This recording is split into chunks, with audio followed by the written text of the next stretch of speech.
Game 2 of our title match for the Arizona Baker Challenge. Team in blue there, called Always Late, has a 1-0 advantage, so the one-handed house hacks, so named by themselves with Randy Code, need to win this game to stay alive and force a tiebreaker. I think the thing to watch would be what happens to the left-hand team on this lane. Randy's team got a weird down lane reaction. Let's see if they A, recognized that, and B, are able to overcome it. Look out! Oh, that's the first pin that stood up on a roll I've seen all day. Carry's been pretty friendly here, but the pocket's been hard to maintain on the middle road pattern that's completely blown out by this point. Taylor King does not look like she hasn't thrown a ball in a year. I think she's been secretly, like, thrown into the couch or something, one of those things. Hang on, Megan. No, Megan whiffs a 10 to start for her team. So it's exactly what the doctor ordered for Randy's team right there. It looked like Randy might have moved a little right. I know he switched to a weaker ball. It looks like a 300A. There's so much stuff you got to keep track of, watching your teammates' reaction, watching your other team's reactions. You only get 2 balls per lane during the match, and you only get 1 ball per lane of warm-up before the match started. So you've got to make a lot of teamwork and guesswork. Team USA member Brianna Caldwell, a 9-time champ, wants to recover for her team here. Oh, that 9-pin's gonna go. Perfect start for those guys. If you didn't watch the first part of this video, there's 152 JBT titles between these 10 amazing bowlers. 2 of them belong to this guy, Jake Camacho, way out.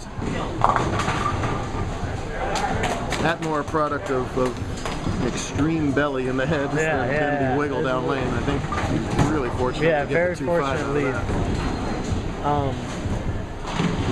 Watching Bree and Randy's shots, it looks like they're playing a lot straighter on the right lane. I don't know if it's the angle we're watching from or what, but as from bowling our match, I saw the same thing they kind of saw. It's once you get past a certain point and your ball starts to quit, you just kind of go to a weaker ball and move right back to the track, and you have pretty similar reactions. So Cameron, he flat 10 on the last shot on the other lane. That was pretty good. So. And they're the ones that chose the lane that they struggled on in game 1 too, interestingly enough. Looking good now with the 4-bagger for that team. Brand new champ Kyle Duster.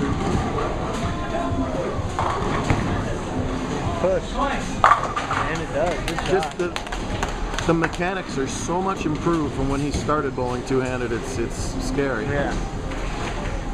Very, very fluid now. That was a really good shot.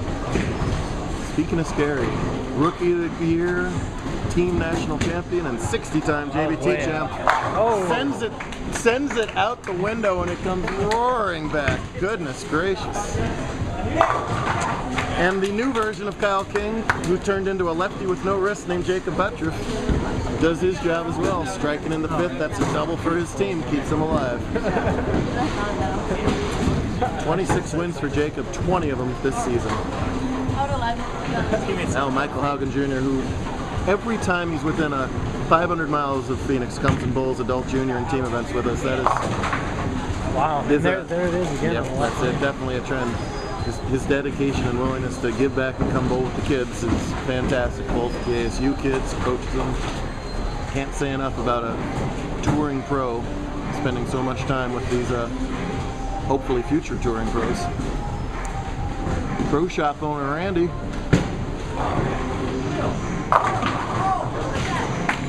That shot make it front 6 from out of nowhere after looking not comfortable at all. And that shot looked a little farther right than his last shot, so maybe lane 6 is a little more playable, but kind of interesting, I guess. And you saw Michael's shot, and like we were talking about at the end of part 1, lane 5 seems to have a little push spot or something down lane to where the ball just won't face up. If they start to run away with this game, they've got to already start to be thinking strategy for what to do on 5. It's going to go really quickly once it gets back over there. Not a done deal yet, but need some X's by the kids in blue. Another brand new JBT champ, Megan Carlson, finally won her first title. Oh, man, real nice shot. Tell she thought that was a good one. King switches balls. And not cross lane enough, so a little glimmer here. can get within 42 with the spare here, which is doable. Uh-oh. Make it 53. That's not as doable there. Yeah, but I mean, if you're gonna miss them in Baker, you might as well miss them when you're down a little bit. That's always my strategy. So get them out of your system. Good shot there by Caldwell. I don't think this team is going to allow a comeback of that nature to happen. There's just way too much talent. They came back from 50, 60 pins against us, I think, in the elimination game. And they're not going to give up big leads, and they can come back from big leads. So that's why they have a bazillion title. Bazillion. Good shot there.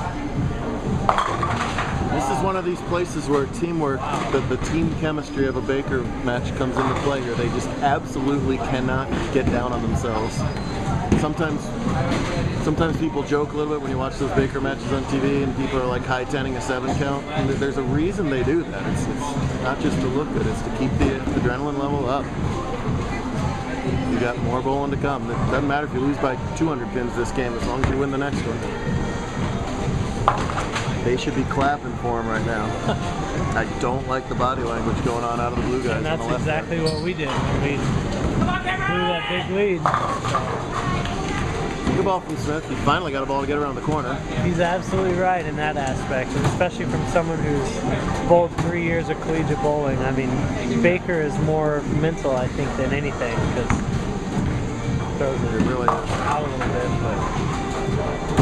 But as talented as Robert Morris is, I still feel that if it was pure on just paper talent, Wichita would never lose a single game of bowling in their lives, and it just doesn't matter. Yeah, I mean, we were at their sectional, and it just, like you said, there's not a lot of positive energy, which is rare for them. I mean, their program is so good at the physical aspect, but they do such a good job with the mental side too. So I think a certain guy named McNeil is going to see to that reversing itself next year. Matty McHonor score. I would like to see a 50-game grudge match between Robert Morris and Wichita. That would be fun to watch. A few other teams in the mix there too. Watch. Kyle King destroys that rack, but forgot about the 7. So we're going 3, guys. We'll see if the momentum swings back the other way, or if Randy, Kyle, and company have seized it. All comes down to one game for all the loots at 11:30 at night. We're well into our 13th hour of JBT bowling for the day. That's pretty cool. This is what parental excitement looks like in hour 13. That's right. Just the excitement cannot be contained among these people who have watched this for the last 13 hours. Very good, very good. Thanks to all the adults bowling. Look at these excited faces all over. Particularly right here, you gotta really just, there's just not enough elbow room. It was packed in here earlier though. Part 3 coming up.